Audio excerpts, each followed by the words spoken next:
Finite state machines are a really big topic in digital design. And so in this video, before we dive into the specifics, I want to give you just an overview of what finite state machines are, why they matter, and how they relate to other things you might have seen. So really, finite state machines are a way to think about problems. You may have seen in computer science, or you will soon see in computer science, the term finite automata, or deterministic finite automata. That is the same basic idea as a finite state machine in computer science. The key idea here is that if you can describe your design as a finite state machine, then you can leverage a whole bunch of work that's been done around FSMs and DFAs, deterministic finite automata. So that includes mathematical proofs for thinking about how they behave. There's been a whole lot of theoretical mathematical work about just analyzing FSMs, being able to determine whether they get stuck in any particular place or whether you can prove that they complete and so forth. There are also a whole bunch of design patterns in terms of how you would write VHDL code or how you actually implement this in circuitry. And so again, if you can describe any design as a finite state machine, then you can basically plug and chug into this design pattern and you have a very straightforward way to implement it. And this is actually true in software as well, that there are design patterns for writing code that implement a finite state machine. So you could use, in VHDL, we're going to use basically a case statement with a bunch of if statements inside of it. You can use almost exactly that same kind of technique in C or C++, but there's also other techniques as well. And again, so if you can frame your problem, whatever kind of problem it is, if you can frame that as a finite state machine, then suddenly you can take advantage of all of these tools and you have a very regular structure you can impose on the problem and move forward that way. And if you just try to reason through it with your head, very quickly you're going to get problems that are way too big to fit in your head. And so the finite state machine is this very structured way of working through that problem and turning it into a concrete implementation. So the conceptual structure that we're going to use for a finite state machine is represented with what we'll call a state transition diagram. So a finite state machine consists of a finite number of states. And in the state transition diagram, we'll just create these with circles. And the state machine must be in one of those circles, and then we can define what the transition between each of these circles, between each of these states is. So, for example, if something happens, if we're in this state and something happens, we receive a particular event or a particular signal goes high or whatever, then we transition to some other state. Right? We might transition from that state to this third state, or if we get a different input, maybe we transition back to the first state. And there might even be some other input that we get that we don't actually go anywhere. We just stay in the same state. And so by drawing out these states, then specifying the transitions between the states, we've completely specified the behavior of this finite state machine. So let's just do a quick example to make this concrete. So suppose I want to build a passcode lock. So it's going to have some state that's locked.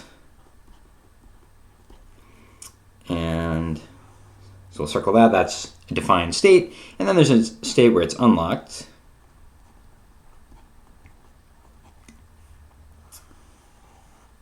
That's another state. And if you press, say, a button to lock the system, then it goes from the unlocked state to the locked state.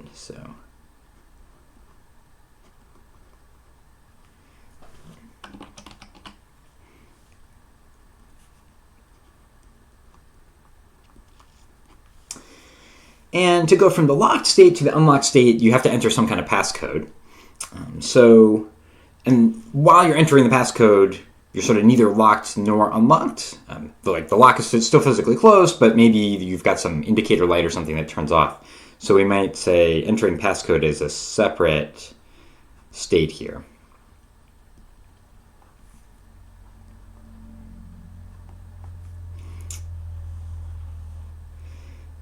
So anytime a code button is pressed, we would move into that entering code state.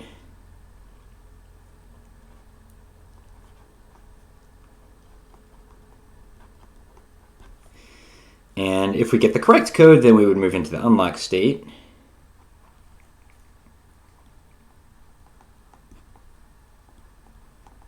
And if we got the incorrect code, then we would move back into the locked state and allow the user to try again with a new code.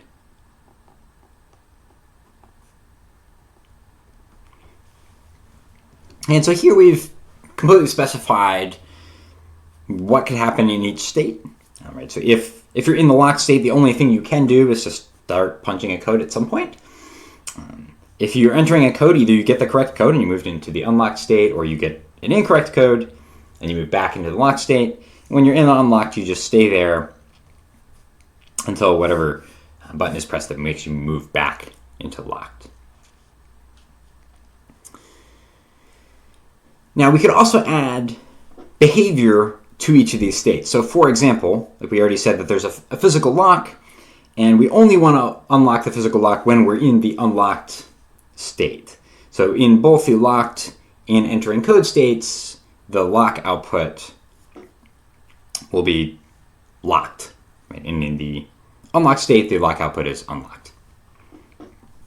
We might also have LEDs or some kind of indicator that says enter a code when you're in the locked state, but not once you've started entering the code. Maybe that light goes off or something like that.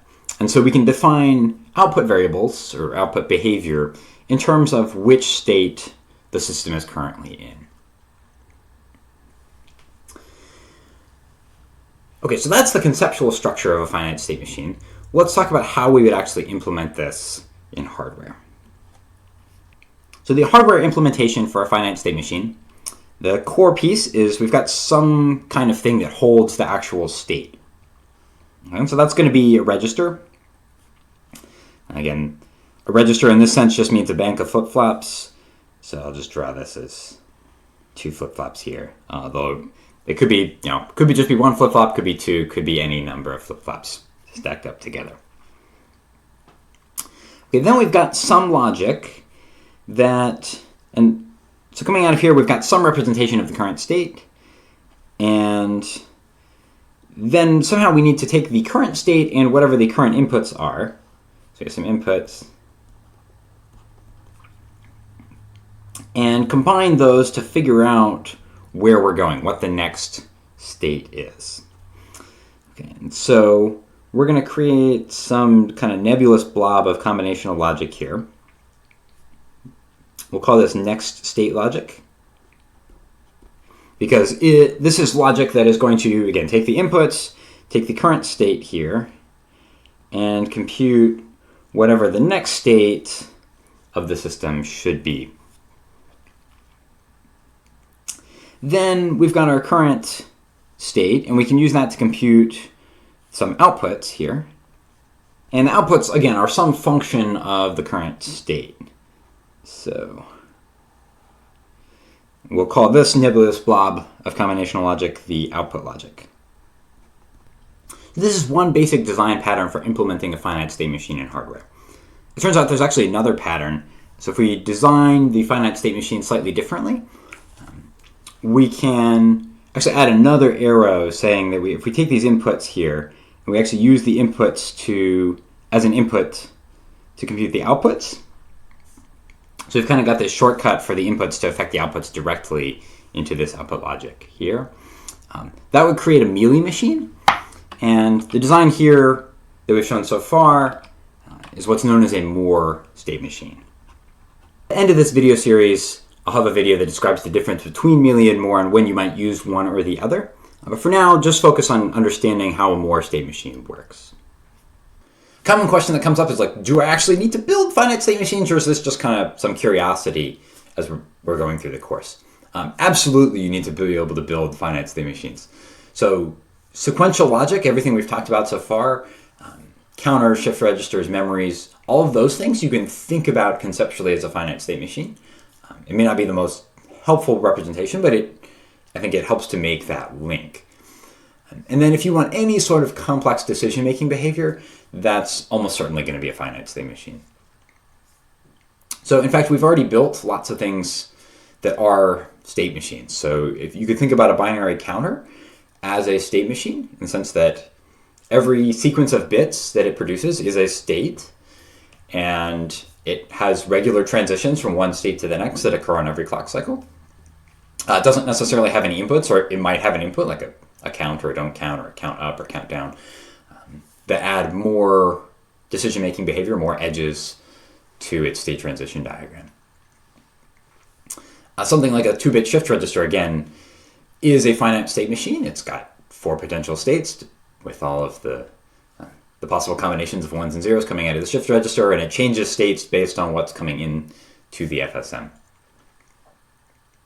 So again, with these, it's probably not helpful to think of them primarily as state machines, but I think making that mental link that you could think about any digital circuit as a finite state machine. Any digital circuit that it has some state, and that state can evolve over time in response to inputs or not.